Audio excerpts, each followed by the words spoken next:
The Scorch Trials, Chapter 8, on this PDF, page 30. Several seconds passed before Thomas realized he'd stopped breathing.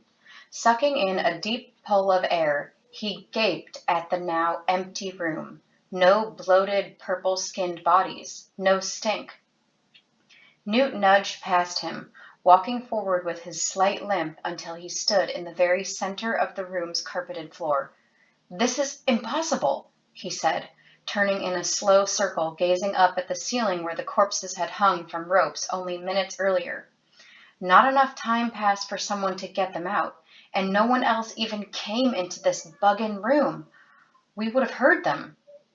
Thomas stepped to the side and leaned against the wall as the other Gladers and Eris came out of the small dorm room.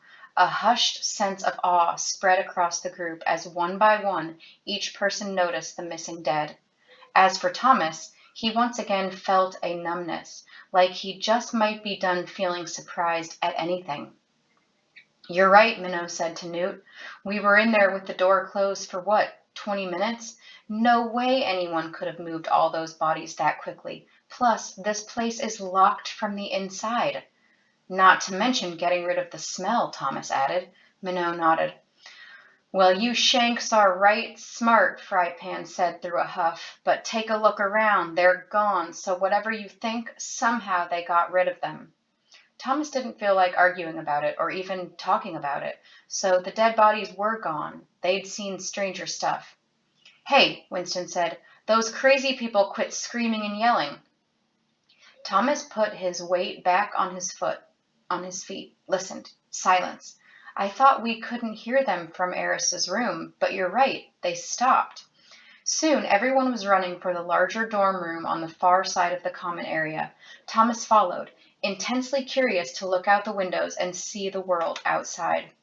Before, with the cranks screaming and pressing their faces against the iron bars, he'd been too horrified to get a good view. "No way!" Minot yelled from up ahead, then, without further explanation, disappeared inside the room.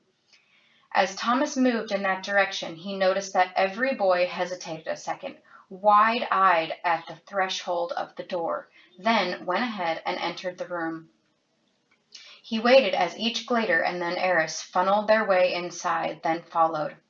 He felt the same shock he'd sensed from the other boys. As a whole, the room looked much like it had when they'd walked out of it earlier. But there was one monumental difference. At each window, without exception, a red brick wall had been erected just outside the iron bars, completely blocking every inch of open space. The only light in the room came from the panels on the ceiling. "Even if they were quick with those bodies," Newt said, "I'm pretty sure they didn't have time to bloody throw up some brick walls. What's going on here?" Thomas watched as Minot walked over to one of the windows and reached through the bars, pressing his hand against the red bricks. "Solid," he said, then slapped at it.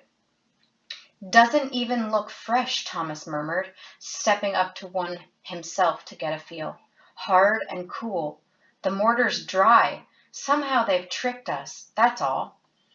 "Tricked us?" Frypan asked. "How?" Thomas shrugged, the numbness returning, still wishing desperately that he could talk to Teresa. "I don't know. Remember the cliff? We jumped into thin air and went through an invisible hole. Who knows what these people can do?" The next half-hour passed in a haze. Thomas wandered about, as did everyone else, inspecting the brick walls, looking for signs of anything else that had changed. Several things had, each one just as strange as the next. All the beds in the Gladers' dorm room were made. There was no sign of the grungy clothes they'd worn before, changing into the pajamas provided the night before. The dressers had been rearranged, though the difference was subtle and some people disagreed that they'd been moved at all. Either way, each had been stocked with fresh clothes and shoes, and new digital watches for each boy. The biggest change of all, discovered by Minot, was the sign outside the room where they had found Eris.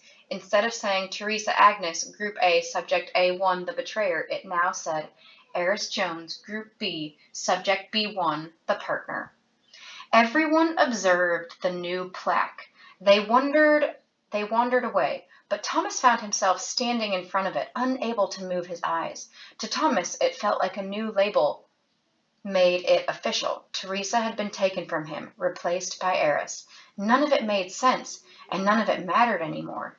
He went back to the boys' dorm room, found the cot he'd slept on during the night, or at least the one he'd thought he'd slept on, and lay down, pulling the pillow over his head, as if it would make everyone else go away. What had happened to her? What had happened to them? Where were they? What were they supposed to do? And the tattoos? Turning his head to the side, then his whole body, he squeezed his eyes shut and folded his arms tightly, pulling his legs up until he lay in the fetal position. Then, determined to keep trying until he heard back from her, he called out with his thoughts, "Teresa!" A pause. "Teresa!" A longer pause. "Teresa!" He shouted it mentally, his whole body tensing with the effort. "Teresa! Where are you? Please answer me. Why aren't you trying to contact me? Get out of my head." The words exploded inside his mind, so vivid and so strangely audible within his skull that he felt laces of pain behind his eyes and in his ears. He sat up in bed, then stood. It was her. It was definitely her. "Teresa!" He pressed 2 fingers of both hands against his temples. "Teresa! Whoever you are, get out of my shuck head." Thomas stumbled backward until he sat down once again on the bed. His eyes were closed as he concentrated. "Teresa, what are you talking about? It's me, Thomas. Where are you?" "Shut up." It was her, he had no doubt, but her mental voice was full of fear and anger. "Just shut up. I don't know who you are. Leave me alone." "But," Thomas began, completely at a loss. "Teresa, what's wrong?"